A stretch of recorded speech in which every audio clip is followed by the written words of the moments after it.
Good morning everyone. I hope आप लोग सब अच्छे होंगे। So I am back after so many days. थोड़ा टाइम का इशू था इसलिए मैं रिकॉर्डिंग नहीं कर पा रही थी। ओके सो अभी हम लोग का आगे BEd third semester N university में होने वाला है। सो इसलिए मैं आज फिजिकल साइंस का already first and second unit third sem का अपलोड हो चुका है। तो आज मैं थर्ड यूनिट कराने वाली हूँ, that is life long physical science learning. ये third same physical science pedagogy of physical science का थर्ड यूनिट है। Okay so let's start the video. So like and subscribe the channel to get more updates because अभी मैं try करूँगी maximum to maximum video आप लोग के exam से पहले अपलोड करने के लिए। So thanks for watching. So let's start. ठीक है। सो ये जो हमारा यूनिट 3 है ये हमारा है life long physical science learning, ये चैप्टर है। ठीक है, जैसे कि आप लोग वीडियो में देख रहे हैं life long physical science learning. So मेरे पास बहुत सारा रिक्वेस्ट आ रहा है, मैम कौन से बुक से पढ़ा रहे हैं, please give the name of the book. So मैं आपको ये बुक का मतलब नेम दिखा रही हूँ। सो आई होप आप लोग सब देख सक रहे हैं। This is the pedagogy of physical science JAM series. Okay, so this book is actually written by Dr. G. Srinivasa Rao and I'm Dr. MTV Nagaraju. It is also a good book. So let's start now. So हमारा जो आज का topic है life long physical science learning, इसमें हम लोग पहले पढ़ने वाले हैं साइंस क्लब के बारे में। Okay so what is this science club? Okay so science का डेफिनेशन तो हम लोग ऑलरेडी जानते हैं। ठीक है, इसके बाद अभी हम लोग देख रहे हैं कि साइंस क्लब होता क्या है। ये एक प्लेस होता है जहाँ सारा co-curricular activities related to science are organise. जैसे कि यहाँ पे कुछ भी होता है that is related to learning by doing, learning by living are the two important factors of learning. मतलब हम लोग कैसे करके सीखते हैं। यहाँ पे हम लोग कुछ क्लब में, साइंस क्लब में कुछ भी ऑर्गेनाइज करते हैं जो कि हमारा learning by doing and learning by living से रिलेटेड है। तो साइंस क्लब क्या होता है? It is the society of interested student. जो भी इंटरेस्टेड स्टूडेंट होते हैं जिनका साइंस में बहुत इंटरेस्ट रहता है वो क्या करते हैं, एक क्लब ऑर्गेनाइज करते हैं along with some teachers who wish to share their science experience. वो भी अपना साइंस का एक्सपीरियंस शेयर करते हैं। यहाँ पे वो सारे कुछ टीचर स्टूडेंट मिलके कुछ मीटिंग्स अरेंज करते हैं, कुछ सेमिनार्स, कुछ डिस्कशन, कुछ डिबेट्स होता है साइंस के बारे में, साइंस का कोई भी पर्टिकुलर टॉपिक के बारे में। So it is very good thing for the society to have a science club. So the science club becomes a forum for student to develop their social skills. उनका social skills जो है वो develop करने के लिए ये एक उनके लिए अपॉर्चुनिटी है। ठीक है, तो वहाँ पे जो भी वो कर रहे हैं वो that is science by doing, learning of science by doing बोला जाता है इसको। तो हम लोग अगर डेफिनेशन एक लाइन में देखेंगे तो science club is defined as an organisation of teacher and student which caters for the inculcation of scientific attitude, a genuine interest in science and science activities। तो ये क्या होता है, ये डेफिनेशन का मीनिंग क्या है कि ये ऑर्गेनाइजेशन है जिसमें टीचर और स्टूडेंट दोनों मिल के कुछ अपना साइंटिफिक स्किल्स, कुछ एटीट्यूड, कुछ इंटरेस्ट दिखा रहे हैं, कुछ साइंस एक्टिविटी परफॉर्म कर रहे हैं। सो ये होता है हमारा science club. So macron describe contribution of science club to the instruction as follows. वो बोल रहे हैं साइंस क्लब का कंट्रीब्यूशन क्या है। मैक्रोन तो वो बोल रहे हैं कि science club offers the peoples an opportunity for specialisation which he does not have in the classroom. जो वो क्लासरूम में नहीं कर पा रहे हैं, ठीक है, जो वो क्लासरूम में नहीं कर पा रहे हैं उनको एक अपॉर्चुनिटी मिल रहा है कि वो उनका टैलेंट, उनका स्किल्स इस क्लब में दिखाएं with some work that is formal. In the club it is informal. जो क्लासरूम में फॉर्मल होता है वो क्लब में इनफॉर्मल वे में वो दिखा सकते हैं। Okay so in the classroom, if the student try to please the teacher in the club, he works for his own and his club interest for the joy and doing by work। वो एक बच्चा अपना interest में club में कुछ भी participation कर सकता है। तो इन शॉर्ट अगर हम लोग क्लब को समझाएंगे तो साइंस क्लब क्या करता है, एक फ्रीडम एंड एक्सप्रेशन देता है where the classroom represent conformity and repression. ये पॉइंट इंपॉर्टेंट है कि साइंस क्लब क्या है, freedom and expression, and classroom क्या है, कन्फर्मिटी एंड रिप्रेशन होता है। साइंस क्लब एक इनफॉर्मल नेचर होता है क्योंकि क्लासरूम हमारा फॉर्मल होता है, जो भी हम लोग क्लासरूम करता है that is formal in nature, but हमारा स्किल्स हम लोग साइंस क्लब में भी दिखा सकते हैं। ओके, सो ये है हमारा बेसिक इंट्रोडक्शन पार्ट जो साइंस क्लब के बारे में मैं बताई। जैसे कि ये एक अपॉर्चुनिटी है बच्चों के लिए, इंटरेस्ट, अपना एटीट्यूड, अपना स्किल्स दिखाने के लिए। यहाँ पे टीचर स्टूडेंट सब मिल के कुछ ऑर्गेनाइज, कुछ डिबेट, कुछ डिस्कशन करते हैं। So this is the work of science club. तो अगर हम लोग कुछ ऑब्जेक्टिव देखते हैं साइंस क्लब का, देखिए जैसे foster the nurture scientific temper among student, mean scientific attitude student के बीच में डेवलप करना। Train them in scientific process, scientific process में उनको ट्रेन करना है। फिर हम लोग नेक्स्ट पेज में जाते हैं। So this is the next page. तो पहला क्या है, डेवलप साइंटिफिक एटीट्यूड। जैसे पहले ही बताई कि साइंटिफिक एटीट्यूड डेवलप होता है, साइंस लर्निंग को प्लेजेंट और जॉयफुल कराना होता है। इस क्लब का मेन ऑब्जेक्टिव है कि हम लोग को साइंस में डरना नहीं है, हम लोग को एन्जॉय करना। We feel joyful when we are learning science और doing something in science.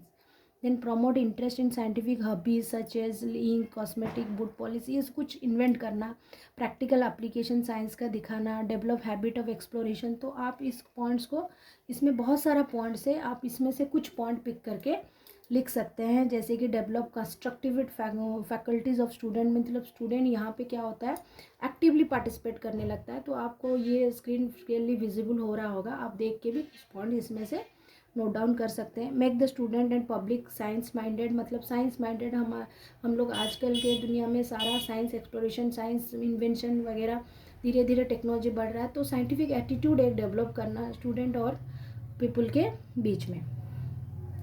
So these are the objective of science club. Then हम लोग देख रहे हैं फंक्शंस क्या होता है। फंक्शंस क्या होता है, arranging visit to places of scientific interest, कोई भी विजिट अरेंज कर रहे हैं ताकि हम लोग कुछ विजिट कर पाए, साइंटिफिक इंटरेस्ट में कुछ भी पॉइंट में हम लोग विजिट कर पाए।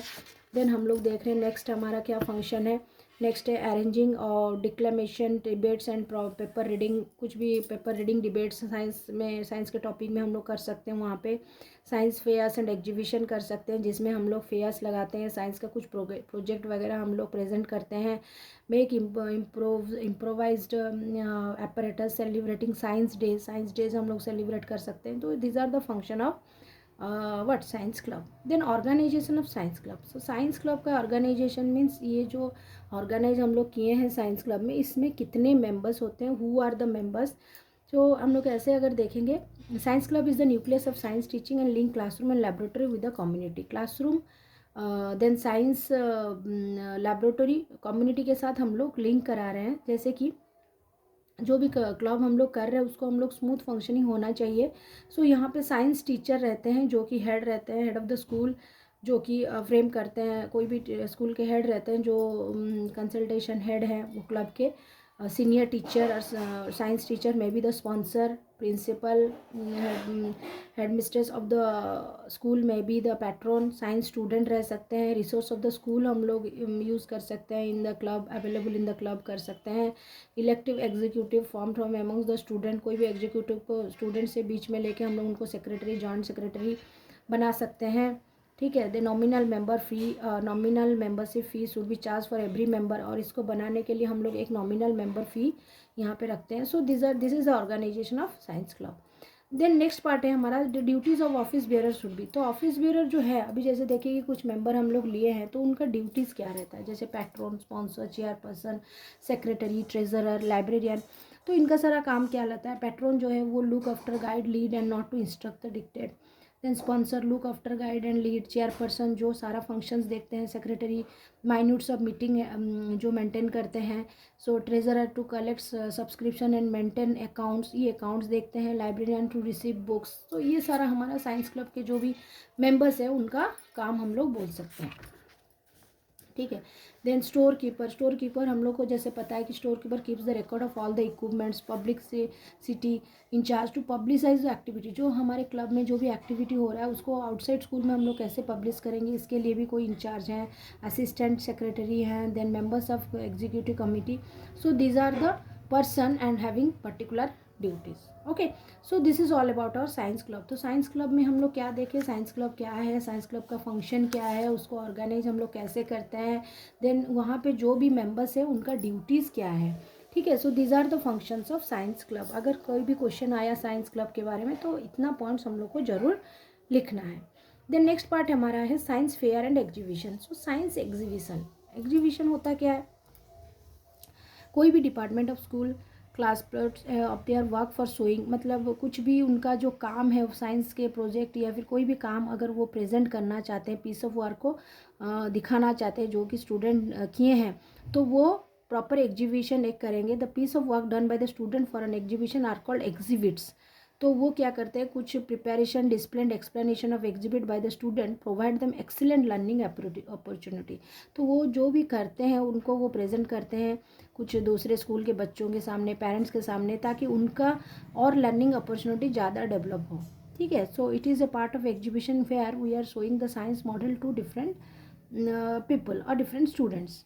देन साइंस फेयर क्या होता है, exhibition, working model, demonstration, seminar, science related anything that is known as science fair. तो हम लोग कुछ भी अगर साइंस फेयर में प्रेजेंट कर रहे हैं, हो सके वो प्रोजेक्ट हो, कुछ सेमिनार हो, एक फिल्म हो, तो वो साइंस फेयर में सारा चीज़ रहता है. तो साइंस फेयर और साइंस एग्जीबिशन का काम एक्चुअली है क्या, to develop not only manipulative skill but also spoken skill. मतलब यहाँ पे क्या होता है, जैसे हम लोग देखें कि डिबेट सेमिनार वगैरह भी होता है, हम लोग सिर्फ करेंगे नहीं, हम लोग कुछ उसके बारे में प्रेजेंट भी करना चाहिए. ठीक है. तो वो है हमारा पहला ऑब्जेक्टिव.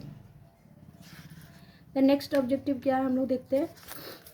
सो नेक्स्ट ऑब्जेक्टिव है टू डेवलप क्रिएटिविटी. जैसे कि बच्चे करेंगे तो उनका क्रिएटिविटी बढ़ेगा. To enable the parents and guardians to know about their children's ability. Parents को भी पता चलेगा कि उनका चिल्ड्रन के एबिलिटीज़ क्या है, स्किल्स क्या है.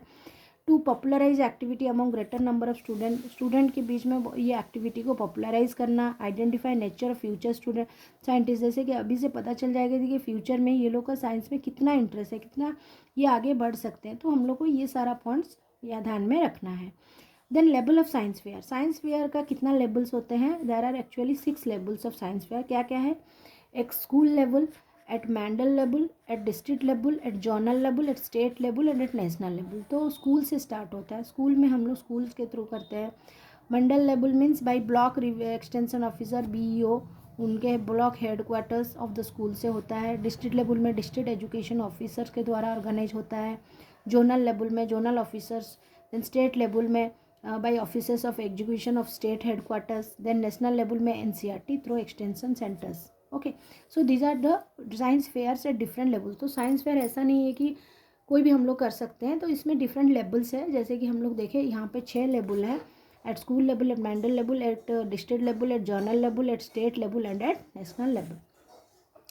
तो ऑब्जेक्टिव क्या है इसका, मेन ऑब्जेक्टिव है give importance encouragement to the student को एनकरेज करना, स्टूडेंट को अपॉर्चुनिटीज़ प्रोवाइड करना. तो आपको इतना लिखने का जरूरत नहीं है, आप एक एक पॉइंट में लिख सकते हैं. Provide opportunity to the student, provide encouragement to the student through science fair of showing their talent. Then हम लोग बोल सकते हैं पॉपुलराइज एक्टिविटीज़ को पॉपुलराइज करेंगे. जो भी हम लोग फेयर में प्रेजेंट करें उसको कैसे हम लोग पॉपुलराइज करेंगे. Then organisation of science fair जब ऑर्गेनाइज होता है तो उसका बहुत सारा पॉइंट्स है जिसको हम लोग को लिखना है. अगर क्वेश्चन में आया तो क्या क्या करेंगे, देखिए पहले कुछ भी अगर हम लोग काम करते हैं, हम लोग को पहले क्या करना पड़ता है.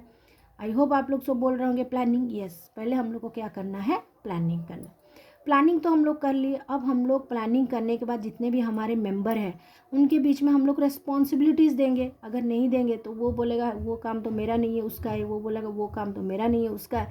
सो पहले तो हम लोग प्लान करेंगे, उसके बाद हम लोग रिस्पॉन्सिबिलिटीज़ देंगे, सबको डिवाइड करेंगे. उसके बाद हम लोग वो प्लान को एग्जीक्यूट करेंगे. जो भी हम लोग प्लान किए हैं उसको हम लोग काम में करके दिखाएंगे. That is your execution. Then उसके बाद जजिंग होगा कि किसका काम बेटर है, कैसे सारे स्टूडेंट कैसे अट्रैक्ट हुए, सारे पेरेंट्स कैसे अट्रैक्ट हुए कोई भी फेयर में, कोई भी सेमिनार में. ये सारा जजमेंट हुआ जाएगा. उसके बाद हम लोग finally evaluation. So these are the steps how to organise a science fair. तो PAEJE that means planning, assigning, execution, judging and evaluation. Planning, then assigning responsibility, then execution, then judging and then evaluation. Okay, so I hope आप लोग को सब समझ में आ रहा होगा. सो यहाँ पे देखिए कुछ पॉइंट्स है प्लानिंग के बीच में. फिर देन असाइनिंग रेस्पॉन्सिबिलिटी, ये आप चाहते हैं तो खुद भी अपने वर्ड्स में लिख सकते हैं. आप लोग स्क्रीनशॉट भी ले सकते हैं जो भी पॉइंट्स यहाँ पे लिखा हुआ है. ओके, सो नेक्स्ट हम लोग जा रहे हैं नेक्स्ट पेज में, जो कि हमारा है ये सारा पॉइंट रहा, आप थोड़ा देख लीजिए. एग्जीक्यूशन मीन्स वो काम को हम लोग कैसे डिस्प्ले करेंगे, ज़्यादा डेकोरेटिंग नहीं करेंगे, ऑपरेटर्स प्रॉपर्ली चूज़ करेंगे, अरेंज करेंगे. जजिंग मीन्स हम लोग जज करेंगे, कैसा मार्क देंगे हम लोग. Scientific approach 30 points, originality 20 points, technical skill, ये सारे देखिए पॉइंट्स हैं जो कि हम लोग जजमेंट में दे सकते हैं, ठीक है। इसके बारे में आप लोग अब अच्छे से जान सक रहे हैं, तो इसको हम लोग को अच्छे से और मतलब पढ़ेंगे तो हो जाएगा। देन उसके बाद है इवैल्यूएशन। तो इवैल्यूएशन हम लोग क्या करेंगे, इवैल्यूएट करेंगे कि बच्चा कितना इंटेलेक्चुअली, कितना सोशल, कितना एजुकेशनल वैल्यूज़ यहाँ पे रखा हुआ है, ठीक है। तो ये सारा इसका पॉइंट्स है, क्लियर।